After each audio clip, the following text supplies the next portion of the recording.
महामंगल सुत्तं। नमो तस्स भगवतो अरहतो सम्मा सम्बुद्धस्स। एवं मे सुतं एकं समयं भगवा सावधियं विहरति जेतवने अनाथपिण्डिकस्य आरामे।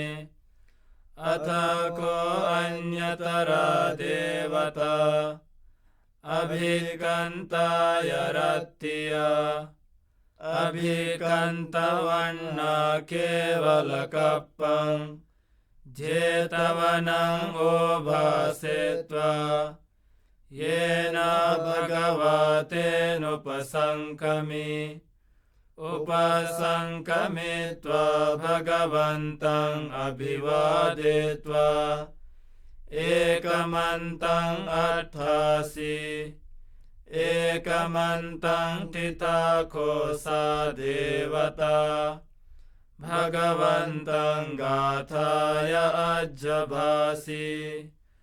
बहुदेवा मनुष्या च मङ्गलानि अचिन्तयुम् आकाङ्क्षमानसोत्थानं ब्रूहि मङ्गलमुत्तमम्।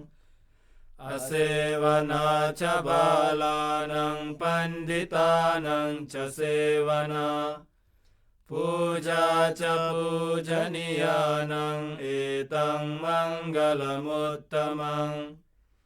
पतिरूपदेशवासो च पुब्बे च कतपुण्यता अर्थसम्मापनिधि च एतं मङ्गलमुत्तमम्। बाहुसञ्चं च सिप्पं च विनयो च सुशिक्षितो सुभाषिता च या वाच एतं मङ्गलमुत्तमम्। मातापितो उपत्थानं पुत्रदारस्य सङ्गहो अनाकुला च कम्मन्ता एतं मङ्गलमुत्तमम्। दानं च धम्मचर्या च ज्ञातकानं च सङ्गहो अनवज्जानि कर्माणि एतं मङ्गलमुत्तमम्। आरतिविरति पापमज्जपाना च संयमो अपमादो च धम्मेषु एतं मङ्गलमुत्तमम्।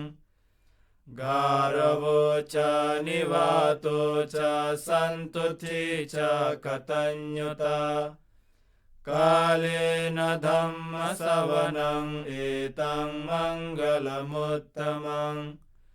खन्ति च सोवचस्तथा समनानं च दर्शनं कालेन धम्मसाकच्छ एतं मङ्गलमुत्तमम्। तपो च ब्रह्मचर्या च आर्यसच्चानदर्शनं निब्बानसच्चिकिर्या च एतं मङ्गलमुत्तमम्। पुत्रस्य लोकधम्मे हि चित्तं यस्य न कम्पति अशोकं विरजं क्षेमं एतं मङ्गलमुत्तमम्। एतादृशानि कृत्वा न सर्वथमपराजिता सर्वर्थशुद्धिं गच्छन्ति तं तेषां मङ्गलमुत्तमन्ति। एतेन सच्चवज्रेण शुद्धिते होतु सर्वदा एतेन सच्चवज्रेण सर्वदुःखा विनश्यन्तु। एतेन सच्चवज्रेण सर्वभया विनश्यन्तु। एतेन सच्चवज्रेण सर्वरोगा विनश्यन्तु।